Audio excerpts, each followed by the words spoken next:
Welcome back to America's Commercial Real Estate Show. I am Michael Bull. This segment's brought to you by buyproxy.com. It's a free listing service where you can find properties or put them on the market at buyproxy.com. Do check them out. Well, today we're talking about creative uses for retail properties. And retail properties are going through some changes. Some people kind of want out of retail properties, and some people see them as opportunities. And there's a lot of creative uses out there, and that's what we want to talk about, keep talking about today. Please welcome my next guest. It's Michael Godin. He's with WePartner Management, and Michael's joining us here in Studio One. Michael, thanks for being with us. Thank you, Michael, for having me on the show. Well, Michael, I wanted to bring you in because you're firsthand changing the use on some of these shopping centers and retail properties. And first of all, you're doing this now. You're acquiring properties. You're acquiring these retail properties. A lot of people are running away from them. Why are you doing that?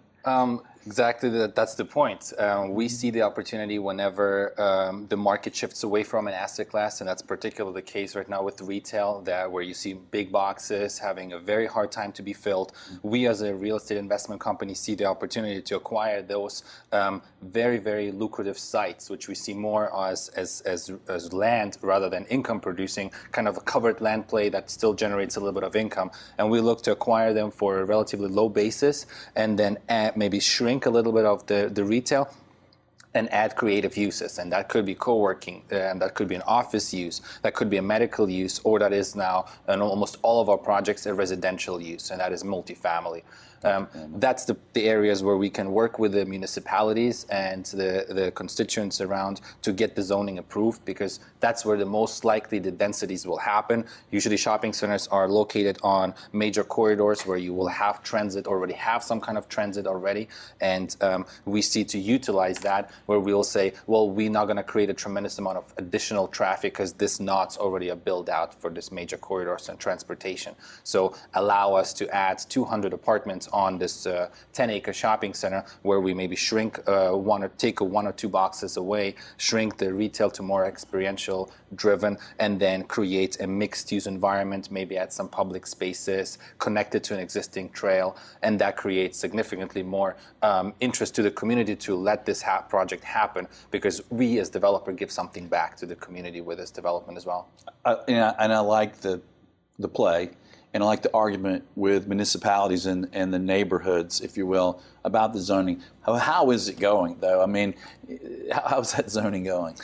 This is always a challenge. So you guys create traffic. Our schools are full. We want people that are vested in the community. We don't want to allow renters into our communities. It is a challenge, but it is important to control the message. And whenever we go out to municipalities and say, look, this shopping center right now is at 80, 70, 60% occupancy, it's not going to get any better. It's only going to get worse. It's just an eyesore to the community. So let's act upon it now, and let's control the message to the community to understand what are the real needs here. Gathering spaces, outdoor spaces, connecting it to a trail where the city might already have some plans with.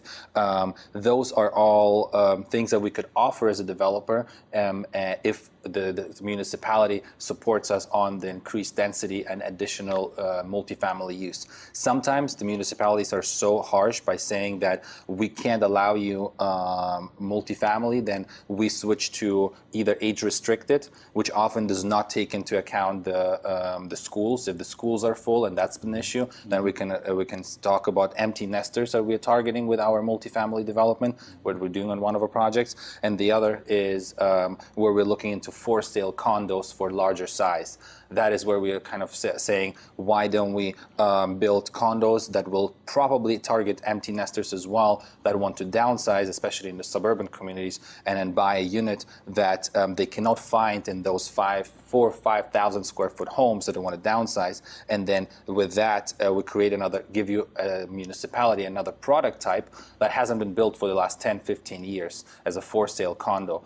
And that's something where we sometimes have more successful than we're just going to recommend market rate apartments. Well played. Very well played.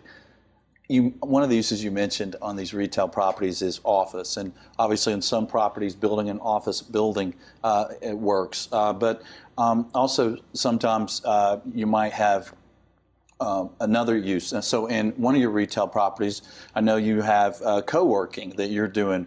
So you're not, a lot of people rent to co-working companies like Industrious and WeWork, but you decided to do your own co-working. Why did you decide that rather than just renting to them? WePartner also owns office parks that had larger spaces that were already subdivided and had some basics such as a break room, a kitchen, and it made sense for us without spending too much on TI to paint and carpet the spaces and rent the individual suites individually. So kind of we naturally moved into the space just being cost cautious landlord. And then at some point we saw that there are different types of needs that the tenants have, and some of them are non-dedicated desks. So we kind of were shifted by the market slowly into the idea of offering non-dedicated desks, a true co-working space, not just a lock and leave spaces and units. And then having done it on one or two spaces very successfully here in Atlanta, we said, what about our retail centers where we have some boxes that are having a hard time to be filled because there are so fewer and fewer retail users available now with Amazon and the internet that has been taken over. So let's be creative. What are the office users that could be taking this on? And let's offer a variety of products that they will be able to take on to fill those spaces. Yeah, and that makes a lot of sense to me when you think about somebody that's doing co-working and going into an environment like that. They might be in and out. They might be there not all day, right? And to go in and out at a retail center where you have other things that you can do, it kind of just makes sense. So what's the space look like that you're building out for co-working, that you're managing yourself in a retail center? What's the space look like?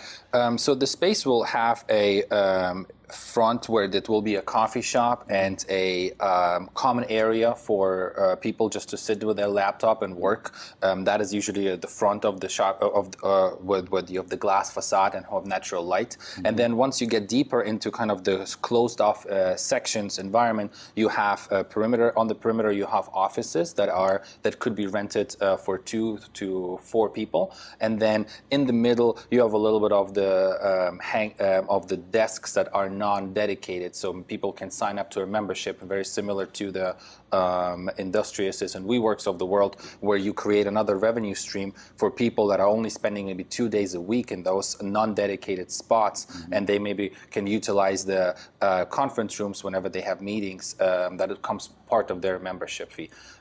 That is a little bit more management intense, especially that middle section that requires a manager that spends a couple more hours than the dedicated close-off offices. But it is a great opportunity for startups to kind of start with a desk and then eventually, when they grow, take on a space that is available on a little bit longer lease. Let's call it 6 months to 12 months. Okay. We're still not talking about a long commitment that will be eventually the goal to tie these people up for longer. Okay. And we're talking about creative uses for retail properties today, and Michael's doing his own co-working in his office buildings and now in some retail properties. So how do you go about finding tenants? Because that's independent tenants for co-working, because that's not really what you've done in the past. What do you do differently to try to find those tenants, track them or find them? I think there's a lot of cold calling and networking where there is no sit and wait, relax mentality, but it's a proactive approach. For example, to approach hospital and medical tenants and or their brokers and present them and say, look, we have a shopping center, we have vacancies, we have maybe co-working spaces where we can dedicate parts of it for a medical use as well, and then you can park in front of your surface parking, which you don't usually have in a medical office building. And I get it for medical uses, that cold calling works, but if you might just have one person at a company that's using the space or somebody's working at home, I I mean, how are you finding that guy and that girl? You'll be surprised that you will get a lot of references, and you will have a lot of people that once you put it on CoStar, LoopNet, and maybe even Craigslist, then you will have some kind of initial feedback, and then there is a tremendous amount of references that people will bring you in. So. That's actually the market and the economy being so strong right now, where people split away from their law firms or their CPA firms to start something new, and they have been working in a traditional Williamsburg style building, and where they had to rent something that is not as walkable and fun to be in. They actually looking into this mixed use environments right now even more. That makes sense, and I love what you're doing, Michael. Thanks for being on the show. Great information.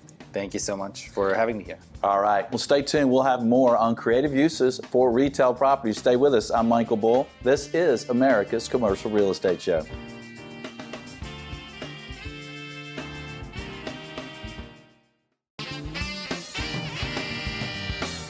America's Commercial Real Estate Show is brought to you by Bull Realty.